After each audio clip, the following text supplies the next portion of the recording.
Welcome, welcome, welcome. I'm Mark Gilfix. I'm here with Michael Gilfix, my father and colleague. We are talking today about special needs planning and special needs trust, what you need to know. What do you need to do if you have a loved one with special needs? How can you make sure they're taken care of? Special needs planning is just such a crucial issue. And before we even jump into the content, I want you to take a moment and think about why you joined us here today. Are you concerned about your child with special needs? Are you worried about their support after you're gone? Are you scared? Do you have sleepless nights? Or do you just feel like overwhelmed? I think many of us feel overwhelmed about the world today. There is craziness. We're going through a very crazy time. And we hear this all the time, literally all the time. I'm afraid to die. And this is especially poignant for parents of children with special needs. And this doesn't refer to the parents' fears about their own mortality. This is really about, what can I do for my child after I'm gone? How can I be sure they're cared for? Because so many of the parents that we work with, they are the safety net for that child with special needs. They are the financial safety net. They are the guardian. They are the organizer. They are the caretaker. They do everything. What do you do after you're gone? And I think so many people are absolutely terrified of what will happen after they're gone. Now, this talk can't solve all of those issues, but can help you think about ways to solve two big pieces of that. And that's the legal and financial side of your child's future. So that's really what this is about.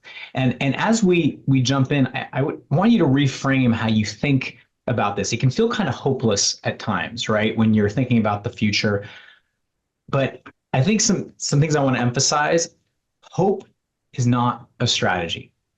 Hope for things just falling into place in the future, that is not a strategy. I was a management consultant for many years before I was a lawyer, and we use this all the time. Hope is not a strategy. You need a strategy to deal with your fears and control what you can control. If any of you here have been through a crisis, I've been through my own health crises. My wife has.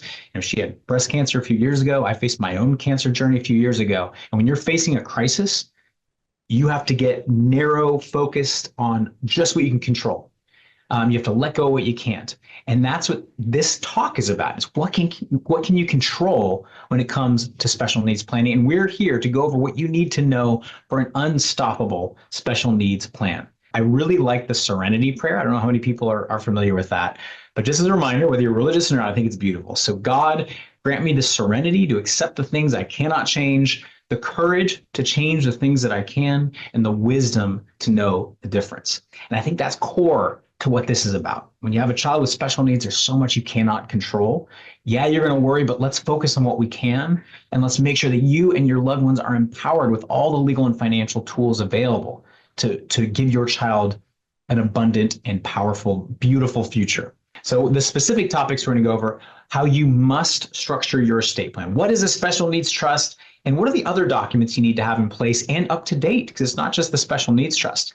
We're going to talk about new property tax laws in California. If you follow us, you know we talk about this a lot, but it's absolutely crucial if you own property in California and want it to be there for your loved one with special needs after you're gone. And do you have enough? How can you build that financial safety net for your loved one? Make sure there's enough there for them. We're going to talk about some brief updates in law around special needs planning, just a couple. We're going to talk about the estate tax cliff that also impacts special needs planning. And lastly, we're going to go through some checklist items. What do you need to do now? What are some steps you can take right now to secure that abundant future for your loved one? And we always have to point out, this is for educational purposes only. This doesn't create an attorney-client relationship. This is just for you to understand. We always have to work with you directly to really help you and to really form that attorney-client relationship. You got to work with us specifically, but we hope this empowers you with information. So just really briefly, for those of you who don't know us, we are Gilfix and Lopole Associates. We are national leaders in special needs planning, estate planning, elder law, over 40 years now in Palo Alto, but we serve clients throughout the state of California. So if you're in California, we can help you. We work with people from San Diego all the way up to Wairika. We are a multi-generational team. As you can see, we have Michael Gilfix, Francis Lopole. They're the elder statesmen. Not too old, but they've been around for a long time, and we have several younger attorneys as well. We serve thousands of people throughout the state of California, and we've done special needs planning since the 1980s. Our goal is to provide extraordinary return on investment and value for when you work with us. We want to make sure that you get peace of mind and incredible value. We're very proud. We've been featured in the national media. many, many times. Mike has many articles in Bottom Line Personal Magazine recently published. Our YouTube channel has been seen by hundreds of thousands of people now, and we give a lot of talks in person. And really importantly, Mike, you and I wrote a book about special needs trust planning. So just brief intro about the book that we have. Yeah, I mean, the focus of this book is practicality. The challenge in writing this book for the two of us was to make it sufficiently brief that people would read it. You know, that inverse relationship. The longer it is, the less likely anybody will read it. So it's a very serious effort to make everything understandable, comprehensible, and really help you see how all of these pieces of the puzzle fit together. For our clients, it's free. We charge a really modest amount when we do sell it. But I believe it's the best thing out there. It's brief and to the point. And it's available on Amazon. And if you work with us, we give you a copy. But I think the main point here is we think about this a lot. You know, we've written a book about it. We're probably going to update it soon. So on that note, let's transition to another line that we hear all the time. A diagnosis changes everything. When you get that news from a doctor or a specialist that your child or someone in your family has that issue, whether it's a disability, a medical issue, a mental health issue, your world shifts, right? We hear it all the time. What is the key tool that you need to deal with this when you hear about this? Mike, why don't you talk about what a special needs trust is and how it fits into an overall estate plan? As a general matter, a special needs trust is a necessity. If you have a child who may not be able to work, the test of disability in this context, by the way, for government benefits is not the particular diagnosis. It's whether or not the individual can get a job and keep a job. Can they make a living? And if not, they are disabled in the context of government benefits. And many of them have asset and even income criteria that have to be satisfied. Bottom line is, when you set up this irrevocable trust for the benefit of your child, any amount of money can be in that trust. None of it counts. None of it interferes with eligibility for government benefits. They're not one size fits all. Some people have need to be in an institution, some at home. So it's fine-tuned to make sure that it fits properly. But again, it's the key element to hold assets for your child, to provide a lifelong safety net, to make sure that in addition to any government benefits, there are also resources in this trust to make sure that your kid is taken care of for life. And then the trust ultimately says what happens with those assets when you pass. Right. And very importantly, you're naming the person or the entity who will oversee that trust for them. So you're making sure that a trusted third party is always overseeing this money for the benefit of your loved one as well. Mike, why don't we talk about the different types of special needs trust, first party versus third party? What are these terms? How are they relevant? Of course, these are nicely described, summarized in our book as well. The typical trust that is created for a child with a disability, or for a sibling, by the way, or sometimes even for a parent, is where the parent creates the trust for the benefit of the child. And that's what's called a third-party trust. The idea is some third party, somebody other than the child himself, is putting the money into that trust and creating it. So again, typical trust, parent creates it for the child is the beneficiary. Key point, upon the death of the child, upon the passing of the beneficiary, the parents decide what happens with money remaining in that trust. Does it go to other family members? Does it go to a charity? It's up to the parents. The state doesn't touch it. There's the difference with the first party. The first party special needs trust is where it is the disabled individual's money that goes into the trust. So if somebody's hurt in an accident and they're newly disabled, they can create a first party special needs trust. They don't need anybody else to do it. They can shift all of their money into that trust, and they immediately qualify for government benefits. That's a transfer that doesn't interfere with eligibility. The key difference here, again, is that with the first party trust, there must be a provision saying upon the death of the beneficiary, before anybody else gets any part of that money, there must be reimbursement to the state of California for Medi-Cal benefits and perhaps other benefits that have been paid. So again, that's the crucial difference. 9 out of 10 trusts are third party, but there's a significant number of first party trusts out there as well, which we do routinely. The question we get a lot is, if I create a special needs trust for my loved one, can the state go after it after they pass away? And it depends on the type of trust. If you create it for them and it's your money that goes into it, the state cannot touch it. If the money goes to your child first and they have to create their own special needs trust, then the state can go after that money when they pass away. So that's the third party versus first party necessity of planning ahead when you can. It's really important. It's not just a special needs trust. It needs to be part of a comprehensive plan. When we're setting up the special needs trust for the child, for the beneficiary, and 9 times out of 10, it's the child. But again, it could be other family members. It could be a sibling. The parents must also create their own living trust because they have to direct money in their estate to the special needs trust. It doesn't happen automatically. So the trust needs to be coordinated with the special needs planning.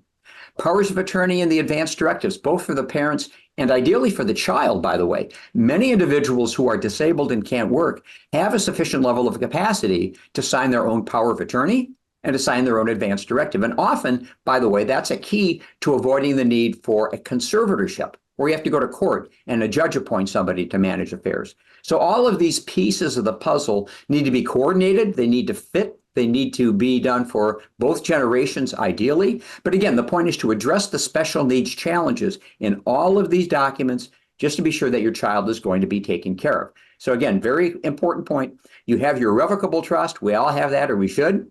The special needs trust is created now. It sits there empty, waiting for you to fund it while you're living, or more typically, it's funded upon your passing.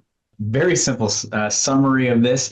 Mom and dad have their own separate living trust that needs to be up to date. It needs to say that, if, let's say you have a daughter, Sarah, who has a disability, you do not leave anything to Sarah. You create the special needs trust for Sarah separately ahead of time, and you say, upon my passing, I'm not leaving money to Sarah, I'm leaving it to the special needs trust. And you need to set this up ahead of time. And we only do this where we create the special needs trust as a separate document, a separate entity. It should not be embedded in your living trust. There are many reasons for that. One of which is you may want to put money in it while you're still living. And if it's not a separate entity, you can't put any money in the special needs trust until you're gone.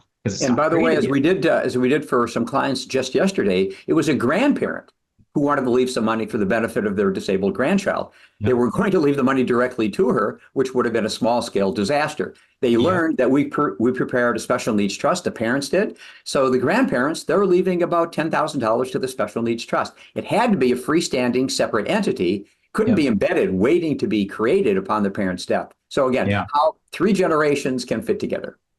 Yeah, absolutely. So we get the question a lot too, well, if I put in a special needs trust, isn't that really limited in what it can pay for? I don't want to limit it only to things that government benefits don't cover, because government benefits barely cover anything these days. It's not enough. So what can a special needs trust pay for when it comes to your child after you're gone? The way you think about the use of funds in a special needs trust is that they are there for the quality of life of your child, whether it's medical care or enjoyment or housing. The money can all be used. There are some limits in limited circumstances, and most of those limits are avoidable and they don't create a problem. So the real bottom line, and you see a list here of some of the more obvious uses of money in a special needs trust, it's virtually anything that's needed for the quality of life for the beneficiary. And there's great flexibility to the trustee, the person who's managing these funds, to make sure that everything is handled properly. And again, that the child is well taken care of. I know what you guys are probably thinking. You're thinking, well, food and shelter, all that stuff is nice, but can special needs trusts pay for Britney Spears concert tickets? Yes, they can. Okay, now Britney Spears is obviously not quite as relevant now, no offense to Britney Spears, but this is actually based on a real case. There was a case where someone was challenged for using special needs trust funds to buy Britney Spears tickets for the beneficiary, and it was found that that was okay. So maybe today it's Taylor Swift or someone else, but there is an actual case about this. And I think this just points out that you can be very flexible with how special needs trust funds are used for the quality of your child or loved one's life after you're gone, or even while you're living, if there's money in it. But what is a trustee? We get this question a lot. And then how does it relate to special needs trust, and how do I choose a trustee? Whenever there's a trust in existence, whether it's a irrevocable living trust or a special needs trust or a dynasty trust, somebody has to manage those assets. Who's in charge? So that's the role of the trustee. The trustee controls and makes investment decisions, decides how to distribute the money, is guided by the language in the trust. So again, in a special needs trust, it walks through the issues that can come up in the context of special needs. The trustee is the key person. It is not uncommon for there to be a 1.5 hour new client meeting and 45 minutes is focusing on the choice of the trustee, because parents realize after they're gone, this is the most important person in your child's life. They're going to be controlling your money and therefore very directly controlling the child's life. So that choice, very complicated. So let's walk through the way we think it through, the way you might want to structure your thinking as you decide who should be the trustee of the special needs trust. This isn't a matter of who do you love the most. It's not a matter of who's the oldest kid.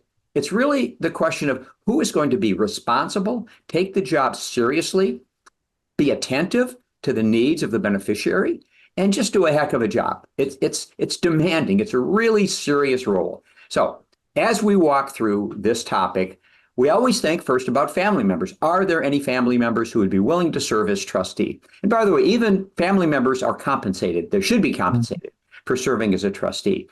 In a way, I like to point out the ideal family member to be a trustee of a special needs trust in so many contexts would be your child's cousin, who is a CPA, who lives in Omaha, who has nothing but time on her hands and knows and loves and understands your child. There's your ideal trustee. Yeah. A little distance can sometimes be a good thing. That person never exists.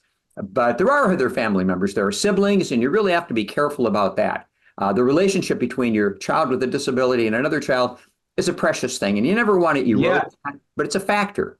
And a trustee's job is often to say no. It's to say, no, I'm not going to give you a bunch of money to go on a bender in Vegas, or no, I'm not going to buy you a Lamborghini. That comes up so often when there's a mental health issue, bipolar, schizophrenia, or just lower levels of concern about somebody's very challenged level of logic as they make decisions about their lives. So you have to say no sometimes. So if a family member is not available, where else can you look? There may be very close friends, maybe a godparent to the child, somebody who you've known forever and you trust. Of course, you could look there as well.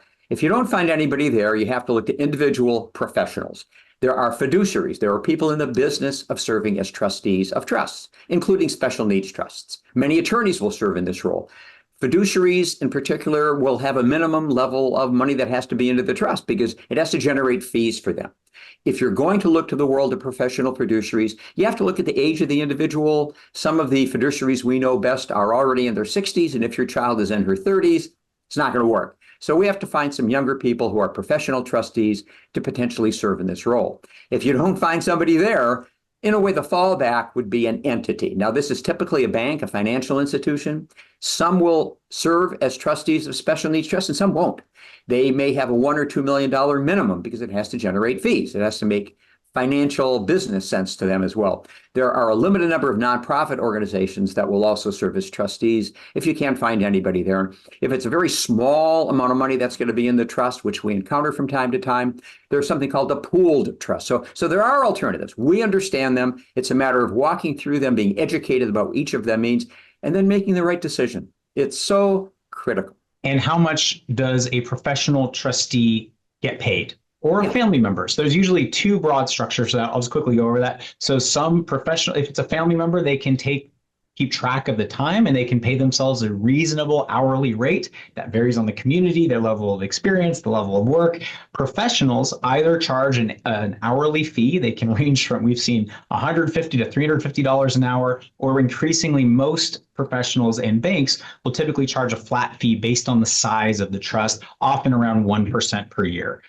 So, a couple $1 million trust, 1% of that, $20,000 a year. It's a sliding scale. The larger the trust, maybe it's lower, but you have to keep that in mind when you're thinking about who you're going to name. And as Mike said, we encourage family members to compensate themselves. We want them to devote the time needed. Very importantly, they can use trust funds to get help. They don't need to be legal or financial experts. They can hire attorneys with the trust funds. They can hire accountants, hire financial advisors. So they don't need to be legal or financial experts. But it is really important they do a good job. I mean, that's what matters. So, and let me add, they can also hire a social worker, a care manager to visit the beneficiary. It is not the job of the trustee to do everything, to be hands-on, to see everything. You have to use the money in the trust so that the trustee doesn't get exhausted. Again, it's taxing. So we have to be balanced as you think these things through and make sure that your choice of the trustee knows that he or she is going to be in that role. We talked about the fact that a special needs trust is not something you just do on its own. It's really important that your special needs trust is part of an overall estate plan. Not going to spend too much time on this, but it's really important just to revisit this because there's a lot of confusion about that. They think, oh, I have a child with a disability, I'll create a special needs trust. We touched on this, but you need to have your own, mom and dad need their own separate living trust. The wrong structure, by the way, if you set up a living trust years ago, the wrong structure, whether it's AB or non-AB, could potentially cost your child hundreds of thousands of dollars or their trust hundreds of thousands in unnecessary taxes. So revisit that every few years. Sophisticated, durable powers of attorney. Everyone over 18 should have a power of attorney. This says if I'm incapacitated, you name the person who can step in and deal with your day-to-day finances. If you have a child with a disability, it's really, really important You don't have a simple check the box power of attorney because you need to address special needs issues. If your child's over 18 and you're supporting them, you need your power of attorney to address that. You need to say, if I'm out of it, even though my child's over 18, my money, you can use my money to support my child. Because remember, if you're still living, there may not be any money in the special needs trust. So it cannot be a check the box form. You need to have your own advanced healthcare directive. So if you're in the hospital, someone can make medical decisions for you. We can, of course, help with it all. Really important to have an integrated, holistic plan that addresses all of this. Your trust should link to the power of attorney, which should both have special needs provisions. Your trust should leave money to the special needs trust, not to your child directly. So really important that your estate plan is strong and that it addresses special needs trust issues. And just some really high level issues you need to think about. Your living trust structure, you need to take a fresh look. If it's been, maybe you have a plan, maybe you have a special needs trust and a trust. If it's been a while, we need to take a look at your living trust structure. AB, non-AB, do you even know? That might have a massive tax implication for your loved ones and for your child with special needs.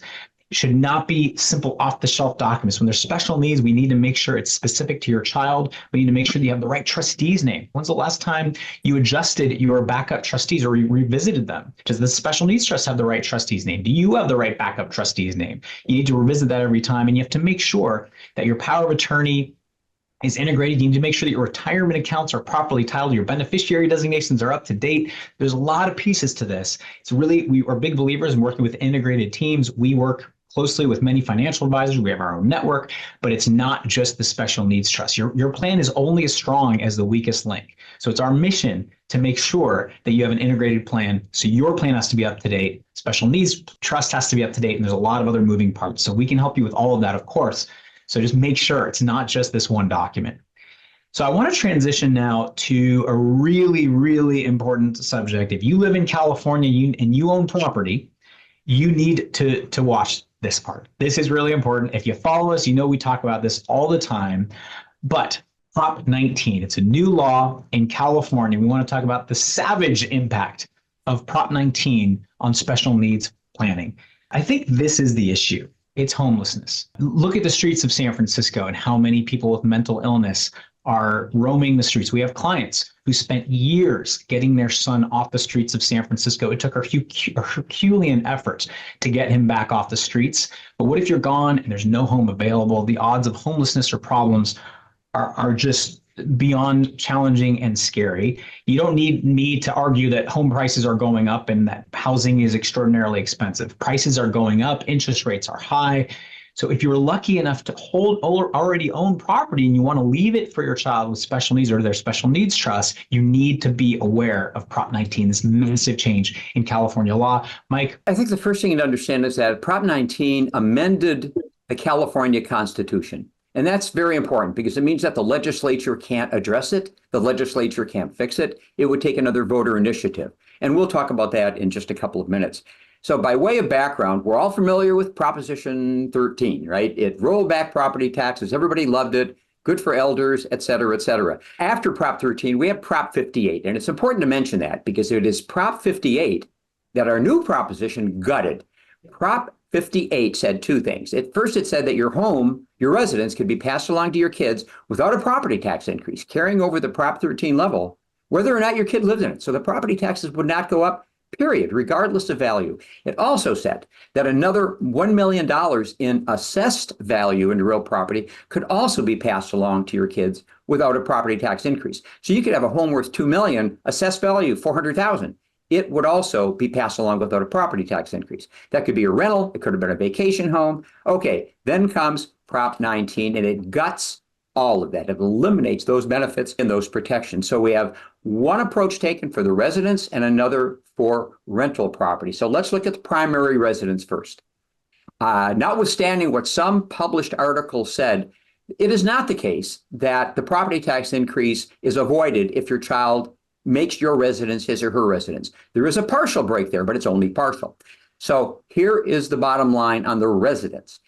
If a child makes the residence his or her residence, and they have to take a number of steps to establish that, the first $1 million in assessed value is forgiven. So if you're paying $5,000 a year and now the property is worth $3 million, if your child moves in, the new assessed value would be $2 million because the first $1 million is forgiven. property taxes would still increase to about $24,000 a year. So it's not a complete level of protection. And sometimes there's no child who's going to be able to move in. As importantly, and sometimes more importantly, if it's not the residence, there are no protections whatsoever, none whatsoever. In the context of special needs planning, how many folks are thinking of your residence being there for your child? How about you who might have a small rental property or a duplex you bought for your child or a condo, and the vision was that your child would live there and it would be in the special needs trust? Well, now that's going to have a property tax increase. So it can be devastating. It can eliminate the ability of your child to retain ownership of your property because the property taxes are set, because the hit is so big as we go forward. Tens, hundreds of thousands of dollars. Right, and you can leave real estate to a special needs trust. So same impact with this if you're leaving it to a special needs trust. And we get this question too: will Prop 19 be repealed? Because a lot of people are trying to work on that, and I think the answer is, at least for the next few years, no, it's not. Yeah. There have been 2 attempts to do it, and they've come far short. A couple of quick points. And we have to realize that the vast majority of Californians are not really going to be harmed by Prop 19. Either they don't own real property, they're renters, or maybe they own a residence and it's worth $1.1 million or less, which is the case in large swaths of the state of California. Mm-hmm. And if their child moves in, there's no property tax increase. So it's an issue for those of us who live around here where property values are more substantial, which I think is why they were unsuccessful in getting the signatures needed to get it on the ballot. Also realize there's a lot of interests that love Prop 19. It was the Realtors Association that spent $39.5 million of the $42 million spent to support Prop 19. More homes are being sold because people can't afford to keep them. So realtors, of course, have a logical interest in more property sales. Maybe we all do. Yeah, well, unions, California public employees unions, firefighters, teachers. It's going to be billions of extra dollars to the state of California. Have you ever heard of any tax increase that the California government, at least, and unions didn't like? I mean, we had a massive budget deficit this year. I think you would see massive money going in to fight any repeal efforts, even if it made the ballot. Now, we can't predict the future, but as I talked about before, hope is not a strategy. Do not rely on California voters to bail you out if this is an issue. Take action. We're going to talk about what you can do in just a moment. I also think like the house is not just a structure, it's the home. People grow up in their home. We have a lot of people who they're not high net worth. They just happen to have grown up in Los Altos or Palo Alto or West Los Angeles or San Diego. And maybe their child is a teacher and they live there their whole life and they just want to stay in mom and dad's home. That's it. And they just want to save it. This isn't even really about taxes. It's just about the ability to stay in your family home. And especially if you have a child with special needs, maybe that's their comfort zone. Maybe that's where they feel most at home and most themselves. So it's so important. And I just want to tell a quick story to illustrate the issue. So calling us too late. We are now known pretty well across the state of California as Prop 19 planners because we have a lot of videos. One of our videos has been seen over 160,000 times. And we get a lot of calls from people about Prop 19, some of whom we can help, some of whom we can't. I got a call a couple months ago from a woman. She was a teacher. And her parents had passed away her mom had passed away a year before. Her dad had already passed away a few years before that. She inherited the house in Mountain View. The house was worth about $3.1 million. It wasn't a big house. It was just a normal ranch style home. She just wanted to stay there. She didn't know about Prop 19. She inherited the house, thought everything was good. Then she got a tax bill in the mail. It was a supplemental bill for over $28,000. She did not have $28,000. All she got from her parents was the house. They were just a middle-class family that happened to own a house in a good area. And she frantically was calling saying, hey, I know you guys know Prop 19. What can we do? Like, what can we roll this back? Can we fix this? And my answer was no. There's really not anything we can do. Your mom passed away already. It's already your house. Maybe you can get the $1 million in protection, but we cannot roll back the taxes to where they were before. Once they go up, they will not come back down because she called us too late. If her mom had called us while she was still living, there were a lot of steps we could take. We'll briefly go over what you can do. I think the big picture is you need to plan ahead. While mom and dad are still around and while they have capacity, if they take steps ahead of time, we can keep the taxes low where they are. But once a parent loses capacity or once they pass away, it is extraordinarily difficult, if not impossible. So I want to share some numbers. just to really hit home how massive this problem is. Because sometimes when we go to these numbers, it strikes me that Prop 19, at least for property owners, represents the largest tax increase in California history. Here's why. Let's talk about an example. Let's say there's a $3.3 million home. Now, I know that's only in certain areas of California is that the norm, but a lot of California it is. West LA, San Diego, Orange County, Bay Area. There's a lot of fairly normal homes worth over $2 or even $3 million. Let's say that the assessed value when mom and dad were alive was $300,000 and the house is worth $3.3 million.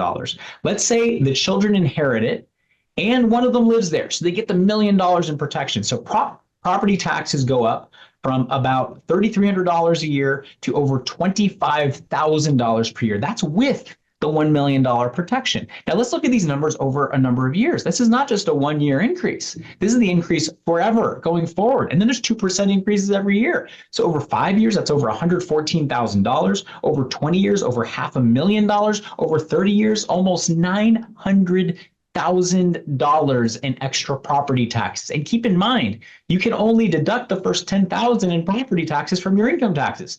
So for your child to pay an extra $892,000 in property taxes, they would probably have to earn an extra $1.5 million in income over the 30 years just to hold on to the same home if you don't plan.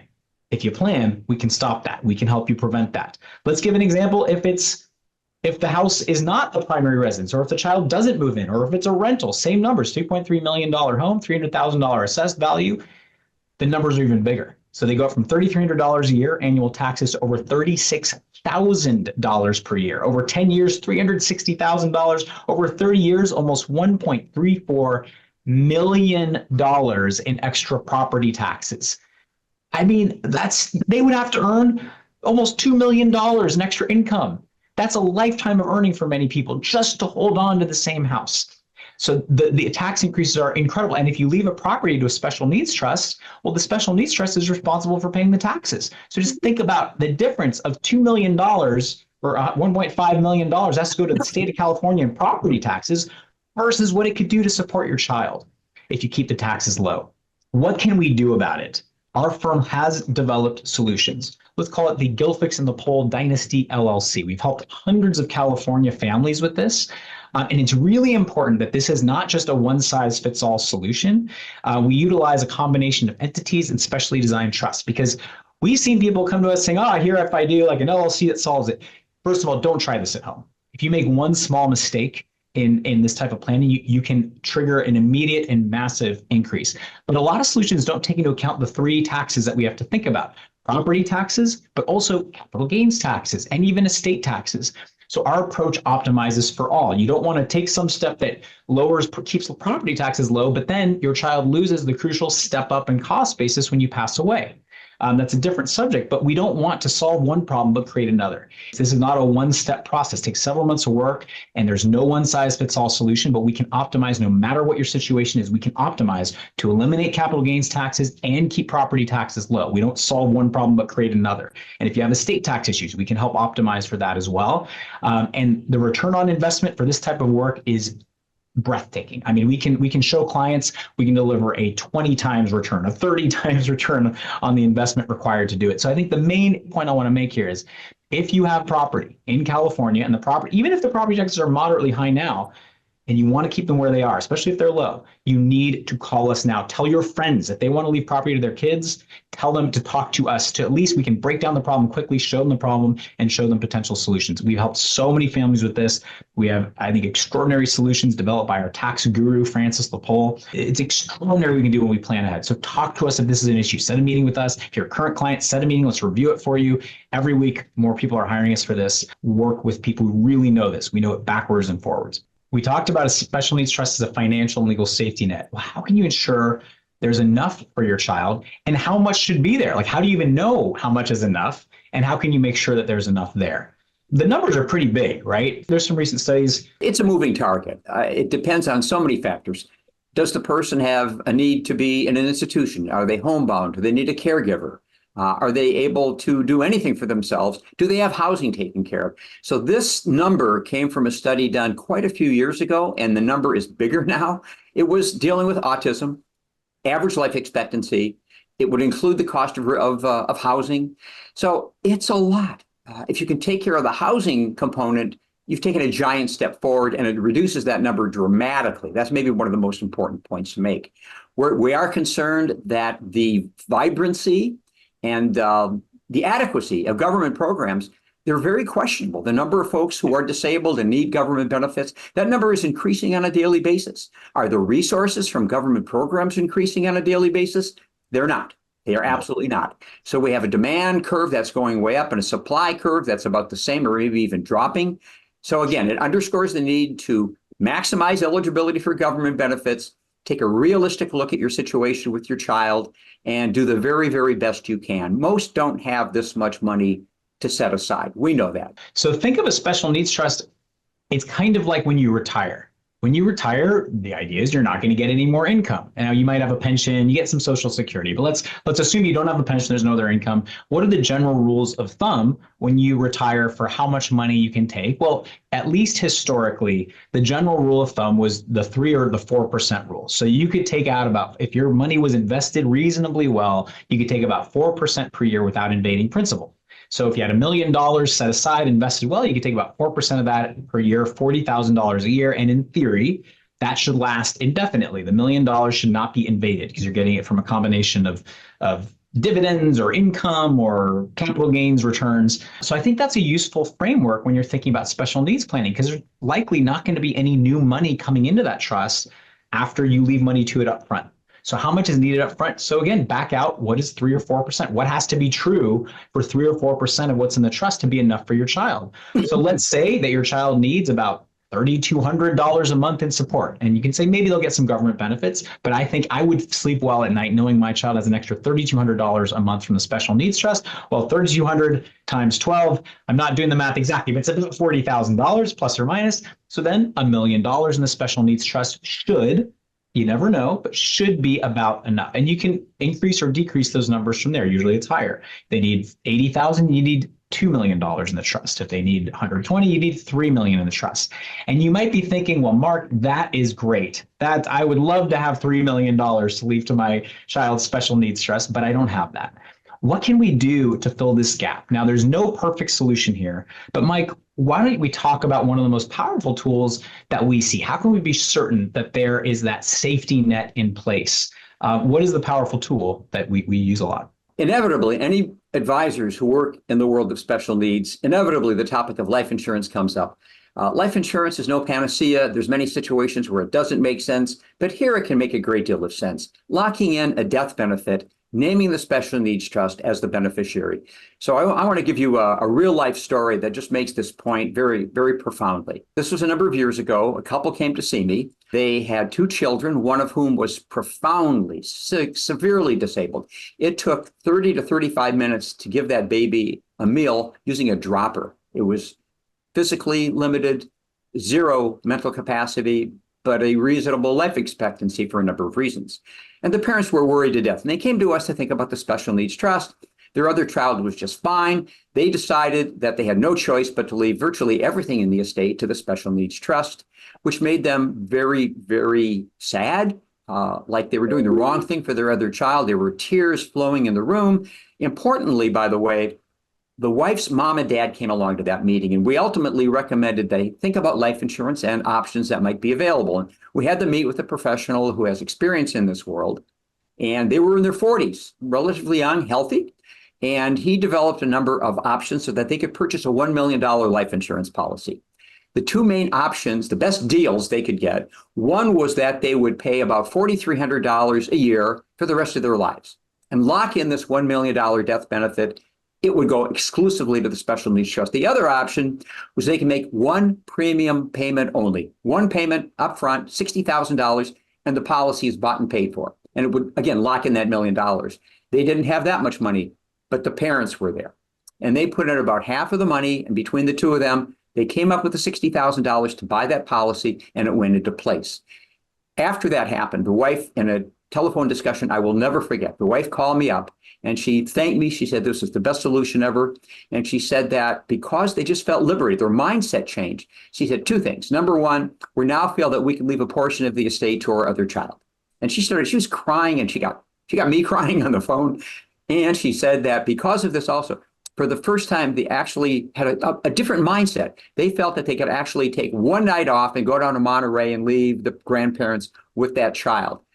It triggered this sort of this avalanche of good feelings and feeling of liberation. So a life insurance policy, it's something that can be a critical role, almost, I hate to say savior, that's an overstatement, but a critical role as you think about these options. Yeah, it's not possible for everybody. We know this, but we just urge you. We work with some incredible life insurance and financial advisor experts, and we encourage you to speak with them. If you have an old life insurance policy, you may be able to trade in for a much better one. Bottom line is, if you don't have it, and you want to explore it, talk to us. We can connect you with somebody. And if you have an old policy, talk to us as well, because there are actually amazing opportunities to often trade them in for better policies at no extra cost. It's pretty amazing. This doesn't fit everybody. This is just illustrative, but it can be a real lifesaver for many people. So there's other ways to fund it as well. It's not just life insurance, of course. You can do retirement accounts. So it's really important, if you have a special needs trust in place, to direct your retirement account or share of it directly to the special needs trust. We see this mistake a lot where people have a retirement account, it's directed by beneficiary designations. You need to make sure that that you name the special needs trust, not your child, as the beneficiary, or you can route it through your living trust. Really importantly, there's a new law in retirement accounts, this is for everybody, called the Secure Act. And what does the Secure Act mean? It means that inherited IRAs, used to be if you inherited an IRA from your parent, this doesn't apply to spouses, but if you inherited from a parent, you just had to take a required minimum distribution every year based on your life expectancy. So if you're in your 40s when you inherited an IRA from a parent, you had 30 plus years to take that money out and pay taxes on it very slowly. The Secure Act limits that to 10 years for everybody, except there's some exceptions. So it speeds up the time over which you have to take that money out and pay higher income taxes in theory. Special needs trusts, if the beneficiary has a disability, they do not have to take the money out within 10 years. They can stretch that over the child's life. So there's a benefit of leaving special retirement accounts to a special needs trust. Very important to remember that. And I think very importantly, it's not just retirement accounts. Maybe it's just investing well.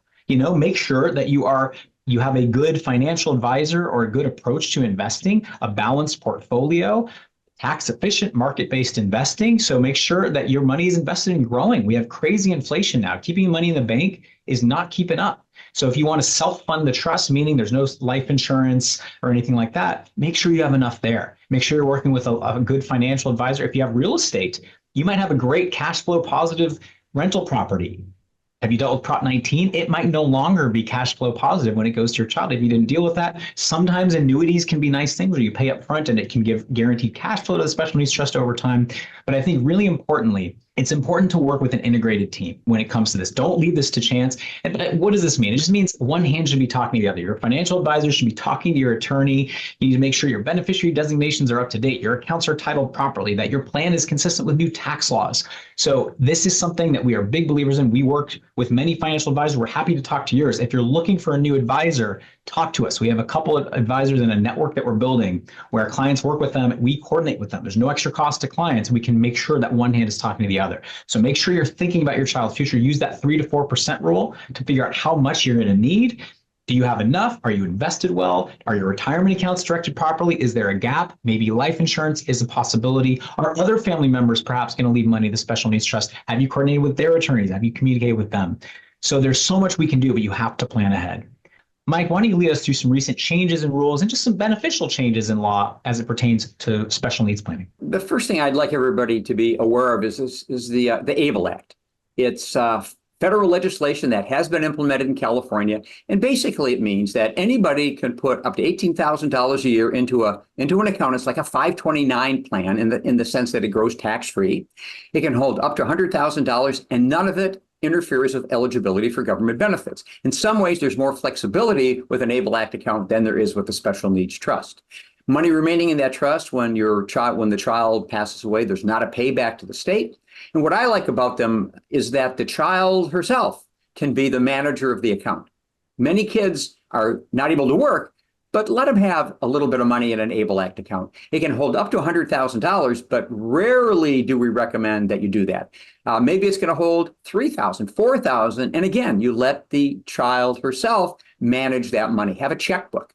You can imagine how many issues that can address in a very supportive way. It's like respectful of your child. So you need to know about these vehicles. They do not replace a special needs trust. They can be complementary. They're part of the planning process, one of the options for you to know about and for you to think about. The issue that we worry so much about is that if somebody is facing a mental health crisis, bipolar, schizophrenia, for whatever combination of reasons, it usually takes a crash and a burn before the system can intervene. The person must become a danger to herself or others before something called a 5150 that you might have heard about, before that can be imposed, so that the person can be hospitalized, be given psychotropic drugs. A series of protections come into play, but only in extreme circumstances. And parents go crazy. They can see their child cruising down the wrong path. They can see it coming, but they can't do anything. So we now have the care courts, which are one of two options that enable folks in limited circumstances to intervene before the crisis happens.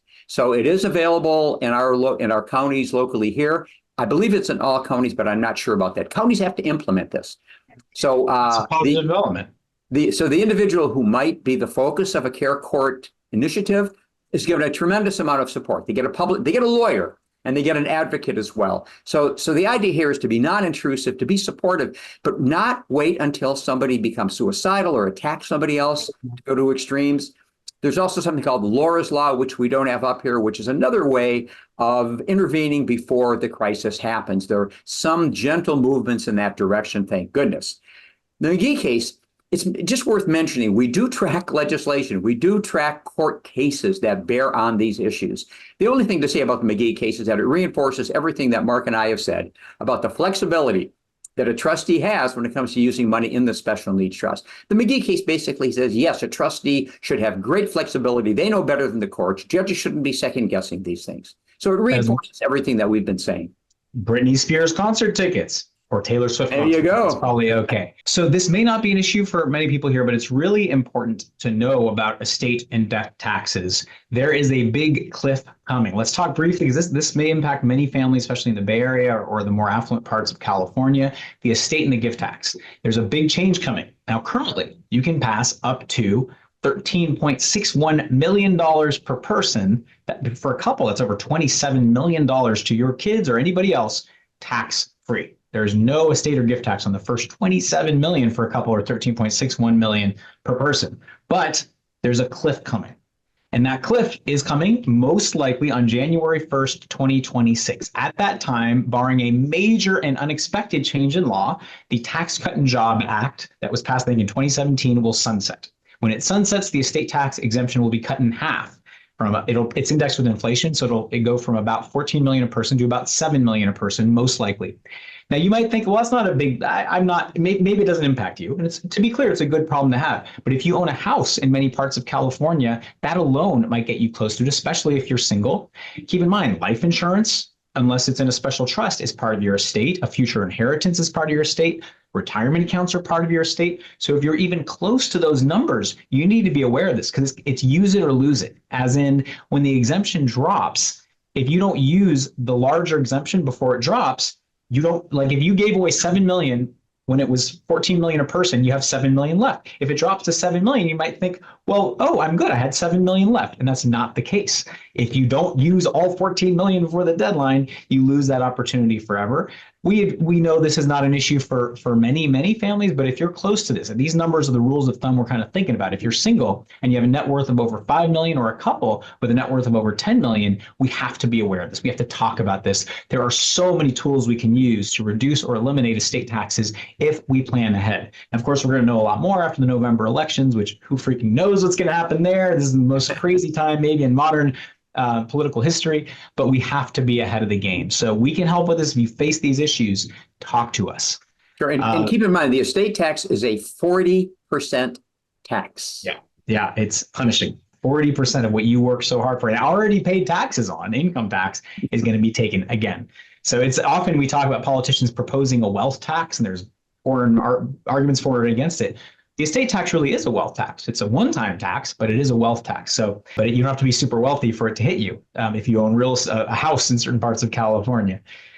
So now let's tie this together. Let's talk about a special needs planning checklist. If you have a child with special needs or a loved one with special needs, what are the steps you need to take? What do you need to pay attention to?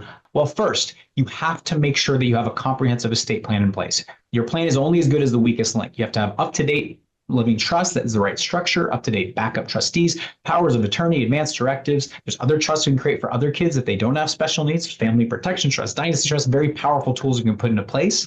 Do you have the right living trust structure? Do you have the right successor trustees? Do you have a child or grandchild with a disability? Is the trust, special needs trust in place? Is it up to date? Did you set up other trusts for your other kids? We have many talks about family protection trusts. It's not just special needs planning. If you have other kids who don't have special needs, we can protect them as well. You have a larger estate. If you plan for the exemption dropping, have you made annual gifts to your loved ones? Are other family members potentially going to leave money for the benefit of your child with a disability? Have you coordinated with them? Do they know you have a special needs trust in place? If you own California real estate, have you dealt with Prop 19 and property taxes? Have you reviewed your financial and insurance plan? When was the last time you worked with an advisor or had someone review your financial plan, your insurance plan? We can help with all of this, of course. Like this is what we do. We are not financial advisors. We're not insurance brokers, but we have an amazing network. People can help, and we can make sure the estate planning side is covered. And again, it's not just the special needs trust. You need to have all these other tools up to date. Revisit your plan at least every 3 to 5 years.